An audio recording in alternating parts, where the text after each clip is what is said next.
Today I'm going to light a fire, show you how I'm going to do some cooking. We're going to make pancakes today, little fat pancakes, and how I extinguish a fire and make sure that the site is left safe. So we built this fire pit in this area because it's the highest part of the forest school area, so the trees are quite high. We've got a nice wide perimeter around the fire pit. The children, all the students know that once they enter, they can run as much as they want around Forest School, but as soon as they enter the wooden beams, they have to slow down. Everything has to be slow and calm, and they're really good at sticking to that, and they know exactly what the rules are, just because we don't want any trips or slips near the fire.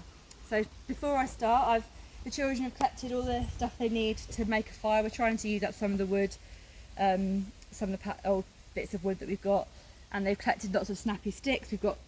We've got different sizes, so we've got cat's tails, rat's tails and mice tails. Children love doing that. They like seeing who can find the snappiest sticks. That's been really helpful. And usually when in a session I would give each child a chance to light a bit of cotton wool and have a go at doing that, but today we're not doing that. But normally that's how they'd learn how to use the fire strikes, and they'd make their own little fires in a tin. Over here I've got a big keg of water, so that's obviously if anyone burns themselves I can pour water from that, and also to put the fire out at the end I'll use that as well. My fire guard mittens are there. Once the fire's started properly we'll put them on and make sure that everything stays safe. So checked around, everyone's calm and everyone's safe and we're ready to light the fire. I'm going to light the fire now. I'm going to lay it first and then I'm going to light it. So I tend to use a protected, I don't really know what the name of it is, a protected lay, where we have kind of a wall of sticks, or today it's pallets because that's what we've got going and it's quite useful. So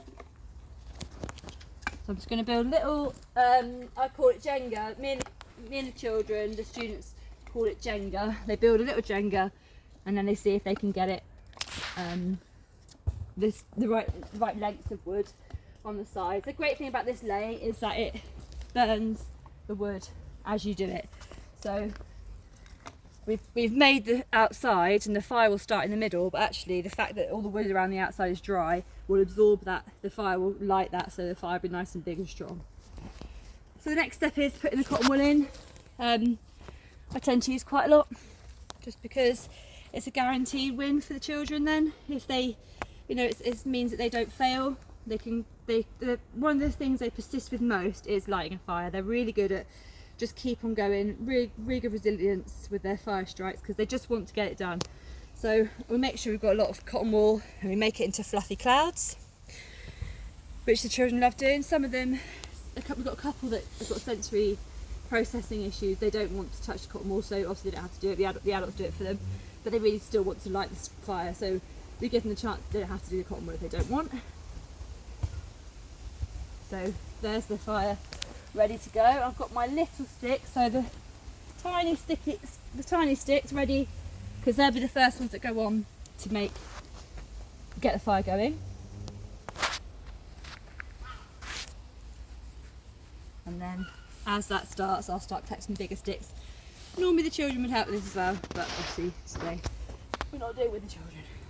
Okay, so it's really simple. Just light the fire, make sure again no one's around, no one's running over here. Once again, they are really good at sticking to these rules of not being inside this fire circle or pentagon or whatever shape it is.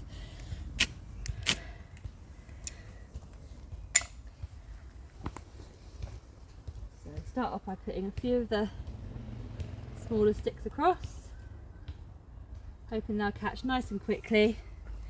Once they catch, we can start putting the bigger sticks on, and this will be our cooking fire. So we have other fires. We have fires where the children just practice lighting fires. We often do that in old cake tins. I'm just laying it up so that there's plenty of food. We talk about the fire triangle all the time with our kids, so they know that a fire needs food, which is obviously fuel, oxygen, which is why we breathe, why we sometimes blow on a fire. They don't, I do. And heat, which is where the sparks come in from the fire strike. So the children are really aware of this. They know all about the fire triangle. We talk about what you would do. What would you do if something caught on fire? We'd have to stop, drop and roll. All those kind of basic fire safety skills. We talk about just as a general conversation as we work with fire. So I'm just moving up with the thickness of sticks now. Feel that's quite a good, it's caught well. Once the fire's lit, I don't leave the fire. So if the students, we have usually a group of children, maybe 6 kids, and make sure that they're supervised, but they're pretty much free to roam as much as they want and play. And then I'll do a wolf howl sound when I want them to come back to do the next activity. That fire should now start eating itself in a way. Might have to find a few more bigger bits of wood to get it going properly. These 2 bricks are our for putting the grate on. So I'll wait for the fire to get a bit stronger.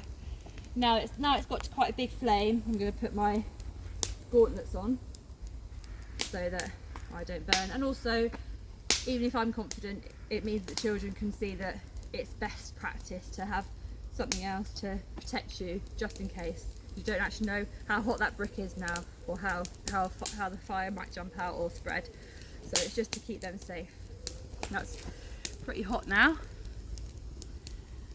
Just trying to move it so it's going into the pit of the Jenga now. Get a little bit lower because at the moment it's going to be quite hard to get the grate above the fire.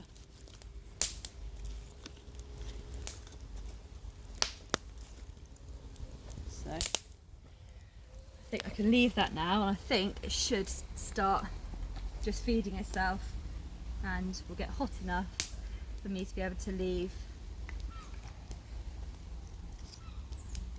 to burn itself, and then I'll be able to get the grate out when it's time to do the cooking.